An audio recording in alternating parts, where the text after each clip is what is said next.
임마누엘 성도들의 삶을 붙드는 말씀.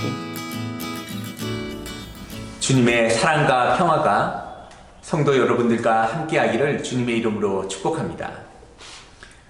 어젯밤 한 새벽 2시쯤 지호가 일어나더니 저에게 갑자기 잠을 다 잤다고 이제는 놀겠다고 하는 것입니다. 그 말을 듣고는 처음에는 지호를 좀 달랬습니다. 알겠어, 내일 아빠랑 놀자. 우리 공룡 놀이하면서 꼭 놀자. 자, 약속할게. 자, 자자. 이렇게 좀 달랬습니다. 그러자 이 녀석이 갑자기 울기 시작하는 것입니다. 이 울음소리를 들으니까 제가 마음이 굉장히 초조해졌습니다. 왜냐하면 지호 옆에는 2달 된 태호가 자고 있었기 때문입니다. 모두 경험해 보셨겠지만 신생아가 밤에 깨면 그날 밤은 다시 잠이루기가 쉽지 않습니다. 그래서 저는 얼른 지호를 안고 거실로 나갔습니다. 그래서 정말 달콤한 말들로 지호를 계속 달랬습니다. 그러나 아무리 달래도 지호가 울면서 말을 듣지 않았습니다. 그래서 저는 할 수 없이 최후의 방법을 썼습니다. 목소리를 최대한 낮게 깔고는 내 지호 이놈, 자는 시간에 누가 밖에서 놀아? 이렇게 엄한 목소리로 지호를 꾸짖었습니다. 이 아빠의 엄한 목소리에 지호는 화들짝 놀라 다시 잠자리로 돌아가 울음을 겨우 참으며 잠을 청했습니다. 그리고는 오늘 이 신명기의 말씀을 읽으니 제 마음엔 어떤 마음이 드냐면 어른들의 마음도 지호와 별반 다르지 않구나를 새삼 알게 되었습니다. 오늘 본문은 저주를 굉장히 세세하고 장황하게 묘사하고 있습니다. 그래서 본문에서 말씀하기를 신명기 28장 16절에 내가 성읍에서도 저주를 받으며 들에서도 저주를 받을 것이요 또 내 강주리와 떡 반죽 그릇이 저주를 받을 것이요 내 몸의 소생과 내 토지의 소삼과 내 소와 내 양의 새끼가 저주를 받을 것이며 네가 들어와도 저주를 받고 나가도 저주를 받으리라 라고 말씀합니다. 이 연속되는 저주를 읽으면 마치 하나님이 저주를 내리시기 좋아하는 정말 그런 분은 아니실까라는 생각마저 들게 됩니다. 그러나 하나님은 저주를 즐겨 내리시는 분이 결코 아닙니다. 그럼에도 이렇게 세세하게 저주를 말씀하신 이유는 우리의 부패하고 타락한 본성에 대하여 경고하기 위함입니다. 자는 것보다 노는 것을 더 좋아하는 이 지호의 마음처럼 우리의 부패한 자아는 순종보다 불순종으로 우리를 끌고 갑니다. 저주에 앞서 하나님이 늘 축복을 말씀하시지만 자기 싫은 아이를 좋은 말로 얼레서 순종하게 하는 것이 쉽지 않은 것처럼 축복의 약속만으로는 우리의 재성을 억누르기 쉽지 않습니다.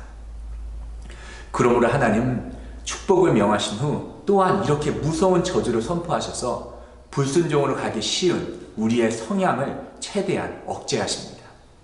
그러므로 이 말씀은 우리로 하여금 저주를 벗어나기 위한 하나님의 방편이시지 그가 저주를 즐겨 하시는 그러한 하나님이라서가 아닙니다. 그렇다고 이 저주가 허상도 없는 그러한 빈말인 것은 결코 아닙니다. 하나님은 반드시 그의 말씀에 순종하는 자에게 축복을 주시고 그에게 불순종하는 자에게는 저주를 내리십니다. 구약은 불순종한 자들의 말로를 너무나 잘 보여줍니다. 바로가 불순종하였을 때 그에게는 10가지 재앙이 내려졌습니다. 이스라엘이 광야에서 불순종했을 때 하나님은 그들에게 불뱀을 보내셨습니다. 심지어 약속의 땅인 가나안에 들어가서도 이스라엘 백성이 불순종하였을 때 그들은 미디안, 아말렉, 블레셋 같은 많은 민족에게 고난을 당하였습니다. 그리고 그들은 불순종함으로 결국 아스루와 바벨론에게 멸망을 당하였습니다. 그러나 이와는 반대로 그들이 순종하였을 때에는 놀라운 축복이 기다리고 있었습니다. 순종하였을 때 홍해가 갈라졌습니다. 약속의 땅을 기업으로 받았었고 하나님의 임재가 그들과 함께 하였습니다. 그들 가운데 하나님의 언약이 더욱 공고하여졌고 하나님은 그들로 세상의 빛이 되게 하셨습니다. 그러므로 신자들은 하나님의 말씀에 순종함으로 놀라운 축복을 받을 수 있음을 반드시 알아야 합니다.